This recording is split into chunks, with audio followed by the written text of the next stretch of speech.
Episode की शुरुआत में हमें तांजीरो, जिनसुको और इनसुके को दिखाया जाता है। इनसुके ट्रेन में आकर बहुत अजीब हरकत कर रहा था क्योंकि वो ट्रेन में पहली बार आया था, जिसके चलते जिनसुको बाकी यात्रियों से माफ़ी मांगता है और इनसुके को पकड़कर वहाँ से ले जाता है। फिर वो लोग मिलकर रेनगोकू को ढूंढने लगते हैं। तभी उन लोगों को रेनगोकू की आवाज़ सुनाई देती है जो डिलीशियस कह रहा था। उस आवाज़ का पीछा करते हुए वो लोग रेनगोकू के पास पहुंच जाते हैं, जहां पर रेनगोकू खाने का मज़ा लेते हुए उस खाने को डिलीशियस कर रहा था। फिर इसके बाद हम देखते हैं कि तांजीरो रेनगोकू से बात कर रहा होता है, पर रेनगोकू खाने में इतना मग्न होता है कि वह तांजीरो की बात नहीं सुनता। फिर इसके बाद तांजीरो अपने दोस्तों का इंट्रोडक्शन देता है। फिर रेनगोकू तांजीरो से उसकी बहन के बारे में पूछता है और रेनगोकू की बात से ऐसा लग रहा था कि अब उसे तांजीरो की बहन से कोई दिक्कत नहीं थी, क्योंकि उसके मास्टर ने ही उन दोनों को डेमन स्लेयर कॉर्पोरेशन में भर्ती किया था। रेनगोकू तांजीरो से वहां आने का रीज़न पूछता है, तो तांजीरो कहता है कि हमें कौवे द्वारा मैसेज मिला था कि म्यूजियम ट्रेन में कुछ गड़बड़ चल रही है, इसीलिए उन्हें रेनगोकू के साथ मिलकर छानबीन करनी होगी। इसके बाद तांजीरो रेनगोकू से पूछता है कि उसके पिता बहुत ज़्यादा बीमार होने के बाद भी इनोकामी कागुरा डांस कर सकते थे, और मैंने इसी टेक्निक का इस्तेमाल करके बहुत सारे डीमंस को हराया है। तो क्या तुम इस टेक्निक के बारे में कुछ जानते हो? तो रेनगोकू कहता है कि मैंने इसके बारे में पहले कभी नहीं सुना, पर रेनगोकू अपने पिता से इम्प्रेस हो गया था क्योंकि उसके पिता ने इनोकामी कागुरो डांस का इस्तेमाल करके एक नई खुद की फाइटिंग स्टाइल बना ली थी। इसके बाद तांजीरो कहता है कि क्या तुम मेरी कुछ इसमें मदद कर सकते हो?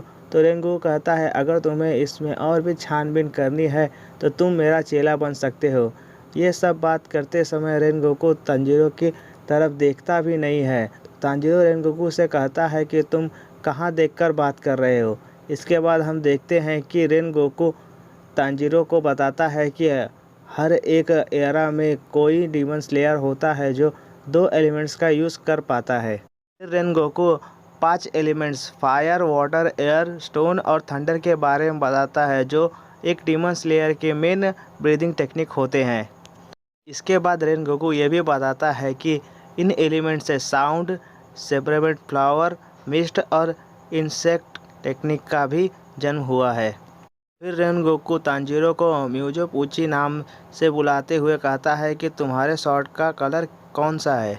तो तांजीरो अपना नाम करेक्ट करते हुए कहता है कि उसके शॉर्ट का कलर ब्लैक है। ये बात सुनकर रेनगोकू ज़ोर ज़ोर से हंसते हुए कहता है कि वो ऐसे किसी भी शॉर्टमैन को नहीं जानता जो ब्लैक कलर के शॉर्ट के साथ डीमन स्लेयर बना हो। इसके साथ वो ये भी बताता है कि ब्लैक शॉर्ट यूज़र्स को यही नहीं पता होता है कि वो किस टेक्निक को मास्टर करे। इसीलिए रेनगोकू तांजीरो को अपना चेला बनने को कहता है ताकि वो तांजीरो को ट्रेन कर सके। तांजीरो को पहले तो रेनगोकू बहुत अजीब लगता है, पर फिर वो समझ जाता है कि रेनगोकू दूसरों की बहुत केयर करता है। अगले सीन में हम देखते हैं कि इनोसुके ट्रेन से बाहर कूदने की कोशिश कर रहा होता है क्योंकि उसे पता लगाना था कि ट्रेन और इनोसुके में से कौन ज़्यादा फास्ट भागता है। इसके बाद जेन्सू उसे बेवकूफ़ कहते हुए अंदर की तरफ खींच लेता है। फिर रेनगोकू कहता है कि यहाँ पर किसी भी समय डीमन का हमला हो सकता है क्योंकि इस ट्रेन से पहले 40 लोग गायब हो चुके हैं और जिस टीम को तहकीकात के लिए भेजा गया था उनकी भी कोई खबर नहीं है। ये बात सुनकर जिनसू बहुत डर जाता है और वापस चलने को कहता है। फिर वहाँ पर टीसी आकर सबका टिकट काटने लगता है। जैसे ही टीसी उन सभी का टिकट काट लेता है तो ट्रेन की लाइट डिम डिम करने लगती है और तांजीरो वहाँ पर किसी डीमन को महसूस करता है। इसके बाद रेनगोकू टीसी को पीछे हटने के लिए कहता है, तभी वहाँ पर एक डीमन आ जाता है। फिर रेनगोकू कहता है कि वो डीमन अपने ब्लैक डीमन हार्ट के जरिए ही खुद को छुपा पाया था। उसके ब्लैक डीमन हार्ट के कारण ही रेनगोकू उसे सेंस भी नहीं कर पाया। फिर इसके बाद रेनगोकू कहता है कि अगर तुमने किसी को भी नुकसान पहुँचाया तो मैं तुम्हें अपनी आग से जलाकर राख कर दूंगा। यह बात सुनकर डीमन बहुत गुस्सा हो जाता है और वो रेनगोकू पर हमला करने लगता है। इसका जवाब देते हुए रेनगोकू अपने ब्रीदिंग टेक्निक का पहला मूव अननोन फ्लेम से उस डीमन का सर काट देता है।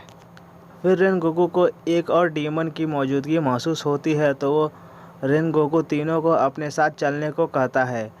आगे उन्हें दूसरा डीमन भी मिल जाता है जो एक पैसेंजर पर हमला करने वाला ही होता है। तभी इनोसुके उस डीमन की तरफ बढ़ता है। तांजीरो उसे रोकते हुए कहता है कि उन्हें पहले पैसेंजर को बचाना होगा, पर इनोसुके तांजीरो की बात न सुनते हुए उस डीमन पर हमला कर देता है, पर वो डीमन इनोसुके पर भारी पड़ जाता है।